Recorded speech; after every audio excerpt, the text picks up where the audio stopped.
Hi everyone, this is Laura, City Scrapper. Thank you so much for joining me on my channel. Today I have a layout that I made using the My Creative Scrapbook limited edition kit for May. I wanted to do some weaving on this layout. I'll show you in a moment where the weaving is going to go. So I started off with some white cardstock that I had cut at 1/2 inch intervals. I did that on my trimmer. You could see on the top of the paper, I drew a line 1 inch down and I just cut up to that line. I thought that would make the whole unit a little more sturdy. I'm using some 1/2 inch strips of the same cardstock. The paper that I'm using is 80-pound cardstock. That's kind of a medium weight cardstock.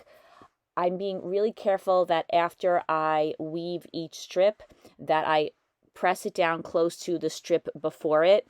And I'm also trying to be careful that all the strips are straight going up and down. If I make an error, especially at the beginning, it could cause kind of a ripple effect. So those are the two things I am trying to keep in mind as I'm weaving all of these strips. I continued this just very simple pattern of weaving, probably the most simple pattern you could use, and I'm going to use that in the center of my layout. I took one of the pattern papers, you could see that it had a wreath on it, and I cut out the center. But then I wanted there to be more contrast between the white in the background and the wreath, the pattern paper that was on. So I took a piece of blue cardstock and I used some scissors and I cut out a very thin border on the inside of the wreath, and I just like the way that, as I said, gave a little bit more definition to the pattern paper. I'm sorry there's no footage of me creating that inner border. I used a pair of detail scissors and I just held the blue paper against the pattern paper as I cut. I wanted the blue border to be visible around the outside edge, so I trimmed the pattern paper so that approximately 3/8 of an inch of the blue paper would be visible on all 4 sides. And then I attached the pattern paper to the blue paper. At first, I was thinking that I would attach the woven paper with the strips going straight across. And then I decided that I wanted to put that whole woven piece on an angle. So I had to extend it just a little bit more. Once I added just one strip of paper to the bottom of my weaving, I was able to turn that whole piece on an angle, and then it was large enough to cover up the entire opening in the pattern paper. I added adhesive to the back of the layout. This first round of adhesive is really just to position the pattern paper on top of the woven piece, and then I'll go in there with some more adhesive just to make sure that it stays put, and then I'll use my scissors and I will cut away anything that is visible from the front of the layout. The reason that I decided to include weaving on this layout is because I knew that I wanted the center part of the layout where the pattern paper was cut away to be white. I didn't want it to just be a flat piece of white paper though. I wanted to add some texture, and there are lots of ways to add texture. I often do that by using modeling paste and a stencil, but in this case I just decided that I wanted to do some weaving. I think that's another nice way to add texture, and I think that it turned out kind of cool, and it's relatively easy and quick to do. I had to add yet another strip of paper. I realized there was a little tiny gap between the pattern paper and the weaving, so I added one more piece of paper, and then when I had added the paper, I reinforced it with some Scotch tape in that area too. It seems like I used a lot of Scotch tape. The weaving actually holds together fairly well by itself, so I probably didn't need that much tape, but better too much than too little, I suppose. Now the background is complete and I am beginning the embellishment stage of the layout. I started off with some of those really pretty Prima dimensional flowers that we got in the kit. I also added some branch die cuts that are white. I have those in a couple of areas. I think that those are great for lots and lots of layouts that I make, but I think they're super perfect for a wreath because I always feel like wreaths have some smaller little branches or floral pieces like that. I used a die to cut out those branches. The die is from a company called Sentimentally Yours, and the name of that particular die is Berry Branches. I tuck the branches behind the dimensional Prima flowers and also some die cut flowers. I have a pink die cut flower on the upper right hand corner and then on the lower left hand side of the wreath, and I thought those were perfect to tuck the stems of the branches under. In the Sentimentally Yours die set, there are two different sizes of these branches, and I used both of them on this layout. I tucked the larger ones behind the Prima flowers and the smaller die cuts behind the smaller die cut flowers. No matter what branch die I use, I find that usually they're a little bit bigger than what I need. I don't want to have big long branches. I just want to have some touches in various spots on the layout. So I'm cutting most of them a lot shorter. Some of them I leave a little bit longer. It all depends on the spot where I'm placing them. The die cut flowers that I'm using on the layout, I pop those up on a little bit of foam. I wanted them to have dimension since the other Prima flowers have some dimension. I'm going to add some butterflies to the layout. The butterfly in the upper left-hand corner, that's a chipboard butterfly. In the lower right-hand corner, that's a die-cut butterfly. So I only pop up the one on the lower right-hand corner because the chipboard butterfly already has a lot of dimension. Before I added foam to the butterfly on the bottom, I reinforced it with a little bit of heavyweight cardstock. That way, when I pop it up, I know that it will not crease or bend when I put it in the page protector. I added a couple more elements to the layout. I added a chipboard butterfly. I added a few sentiments. One says wild as the wind, one says dream big. And I also add a couple of chipboard flowers to the wreath too. I thought it would look nice if there were some smaller flowers, not on the wreath, but a little bit around the edge of the wreath, just to kind of extend that area of embellishment a little bit. So I used some blue flowers and I placed them in a few different places along the edge. I liked the way the blue flowers looked, so I fussy cut out some yellow flowers, and then I even added a pink chipboard flower around that same area on the layout. I added some Distress Oxide in fossilized amber to the edges of the yellow flowers. I like the look that gave them, a little bit of added detail. And then I wanted to pop up all of those smaller flowers. The only one that I didn't pop up was the pink one because that one was chipboard. And like I said about the butterflies, it already had some dimension. And then once I inked the edges of the yellow flowers, I liked the way that looked, so I started inking the edges of some of the other flowers and elements that I already have placed on the page.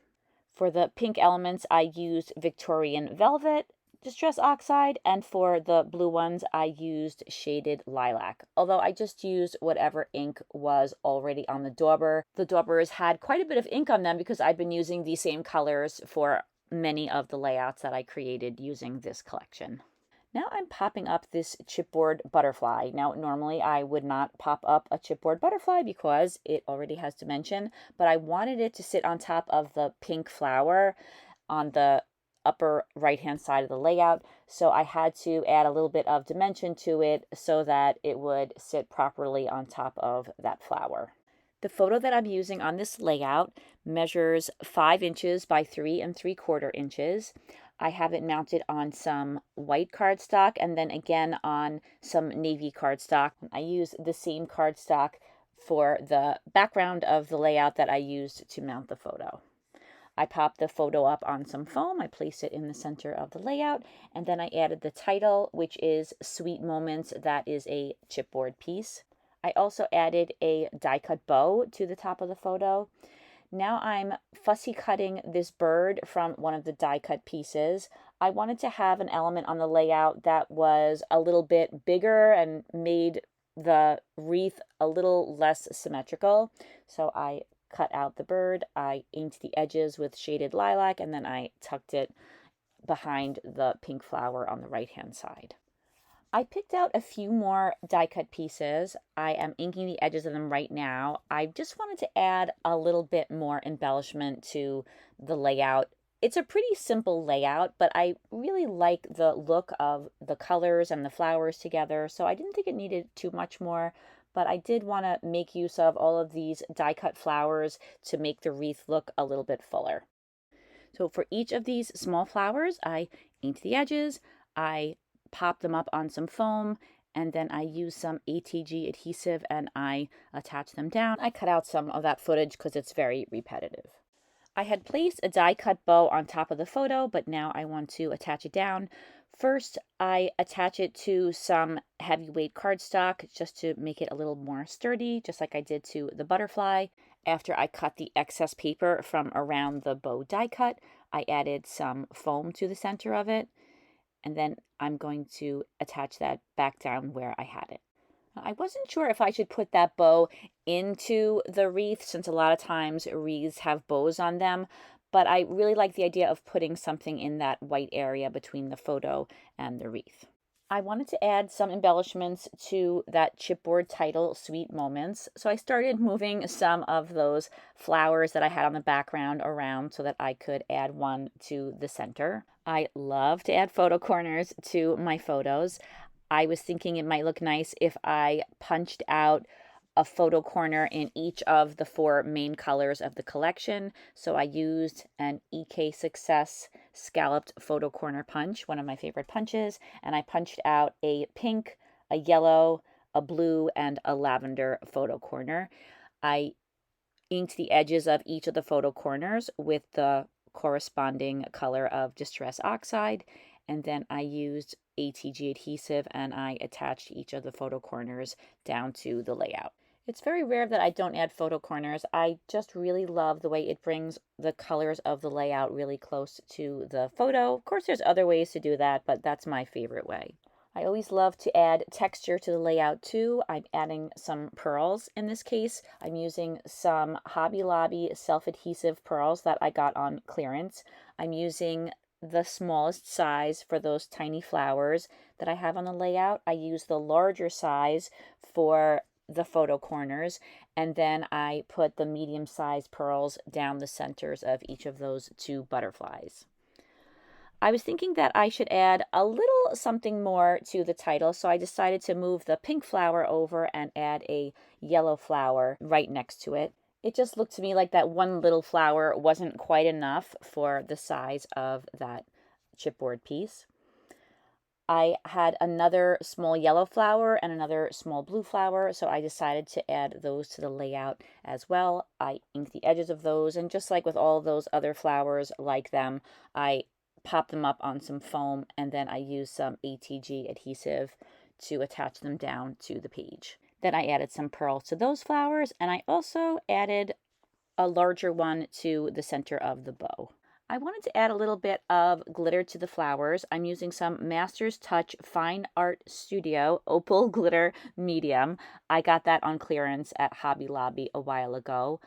My favorite product like this is Bow Bunny glitter paste in the color Sugar. It's a clear paste, but I don't have any of that left, so I picked this up, like I said, on clearance, and this seems to be similar. I cut out a lot of this footage because my head was in most of it, but I do add 2 coats of the glitter paste to the flowers just to make sure that the coverage is even, because you can't always tell what the coverage is like when you first put it on since it's clear.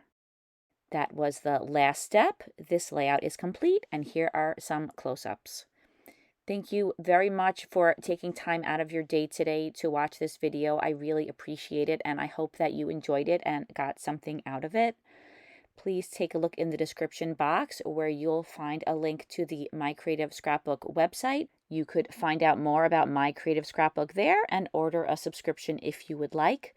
You'll also find the links to all of the My Creative Scrapbook social media where you could see lots of different layouts and get lots of inspiration. I hope you have a fantastic day. I'll see you again soon. Take care. Bye-bye.